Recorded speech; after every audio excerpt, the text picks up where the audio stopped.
All right, we're going to talk about the area of a circle. Obviously, area is two-dimensional. It's talking about the space, all of that space that's inside of a circle.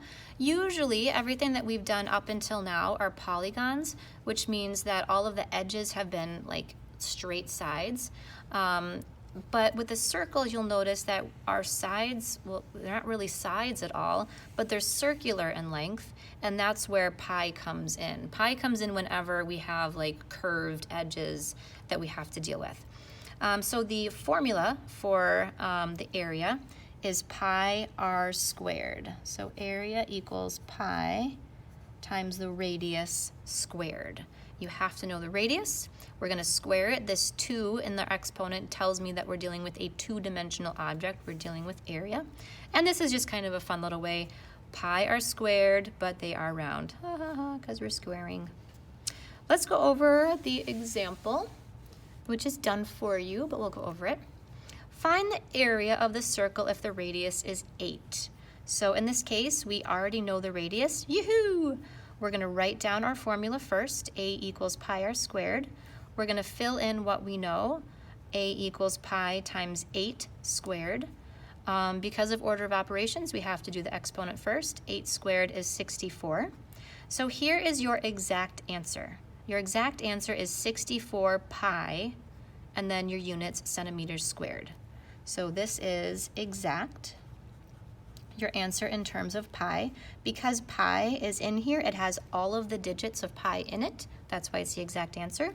If we were to approximate it, I would just take 64 times, and I could times it by 3.14, or I could use my pi button. And, ooh, look at the difference here.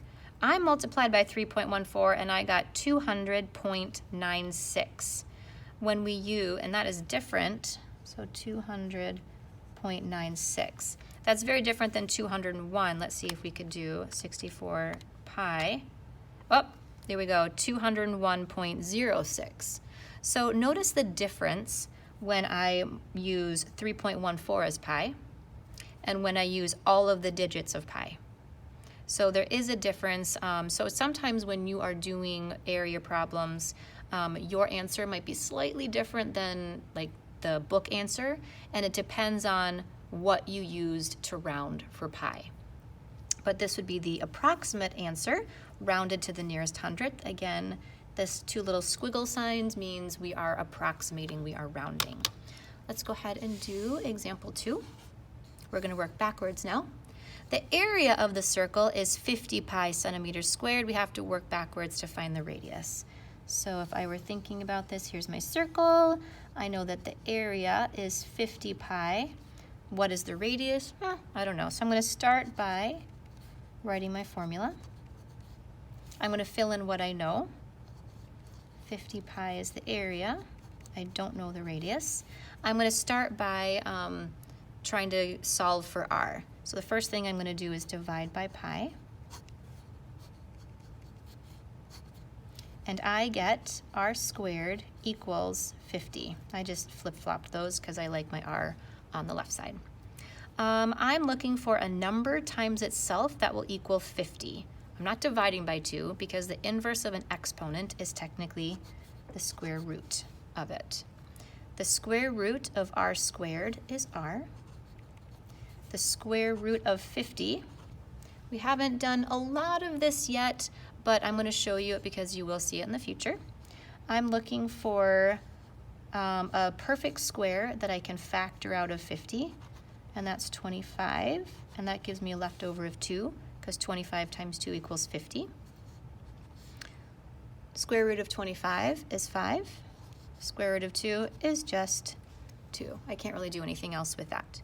So here's my exact answer. My radius is 5 times the square root of 2 centimeters. That's my exact answer. If I were to approximate my answer, I would just take my calculator, and if you find your square button right here, you see my inverse button is kind of right above it. So I'm going to hit second. I'm going to clear first. Second, that, and that's saying, okay, I want the square root of which number? 50. It gave me a parentheses. I'm going to fill in my other parentheses. Here is my approximate answer. So I'm going to use my squigglies. 7.07 centimeters. There's my approximate answer.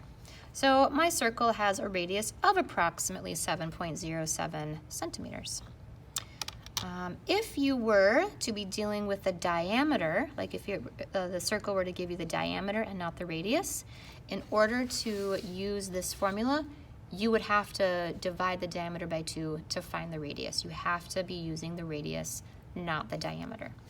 All right, your goal is to memorize the formula. This again is a formula we use all the time. You have to be able to use it in your sleep. So you are going to go ahead and do these. These are a little bit more challenging problems, so I would definitely recommend doing this on a separate piece of paper. Have fun.